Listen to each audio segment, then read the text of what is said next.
goods cheaper somehow. Well, we've been living through the inflation of the last 3.5 years, and we know that when we make our country less self-reliant, when we pursue the policies that Kamala Harris says that we ought to pursue, it makes Americans poorer. It drives up the cost of food and of housing. It makes our country less prosperous, and it makes our nation more dependent on people who don't like us to make the critical stuff that we need. We got to get rid of that. Stop listening to the economists and start listening to common sense in this country.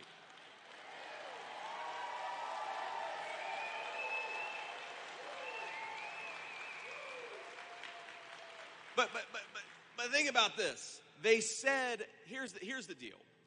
Tim Walz has the audacity, and Kamala Harris has the audacity to say that, well, if Donald Trump's policies are enacted, that's going to lead to higher prices for American consumers. Tim, we already ran this experiment once. Donald Trump's economic policies worked for American families. They worked for American consumers. But here's the thing. Think about this. If a Chinese company wants to hire a literal slave laborer making $4 a day, and they want to import the goods made by that slave laborer, then it's going to make Americans poor. Because, of course, we shouldn't expect American middle-class workers to work for a slave wage in China. We ought to expect our middle-class workers to be able to support a family on those wages, and that's what we're going to fight for every single day.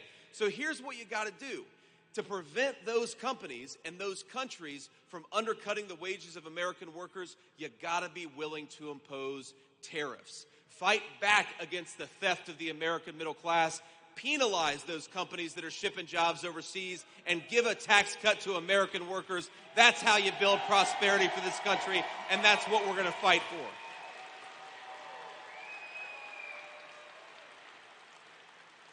And let's just recap what Kamala Harris's policies have actually done.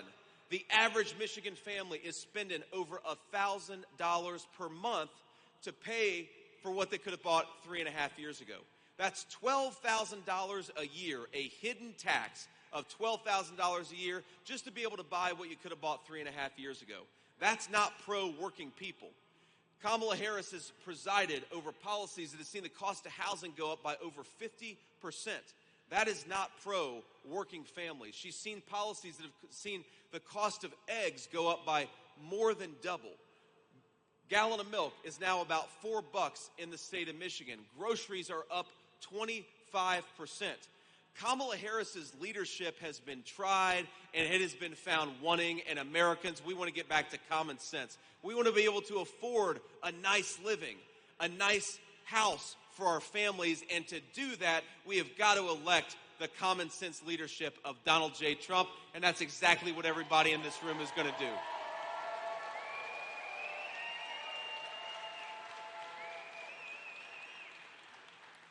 Now I want to talk about just something else that, you know, credit card delinquencies are about 9% right now.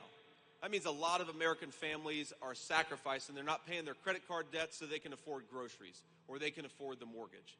What a disgrace and what a sad commentary it is on Kamala Harris's economic policies that you've got hardworking people who are doing everything that they can to provide for their families, and they're falling further behind. Not because they're not doing their job, but because Kamala Harris isn't doing hers. So, ma'am, you're right. Kamala Harris doesn't care about this because she doesn't understand, because she doesn't talk to anybody. She's afraid of interviews, so she doesn't talk to people, and she doesn't realize that her economic policies are making it harder on American families. And you all know my story. I talked about it a little bit last night. But I was raised by a grandmother who sometimes would refuse to turn on the heating at night when times got especially tough. I was raised by a woman who would sometimes forego paying for her own medicines so that she could put food on the table in our family. And I remember feeling, even though money was tight, that thanks to my grandmother, I never really lacked for anything.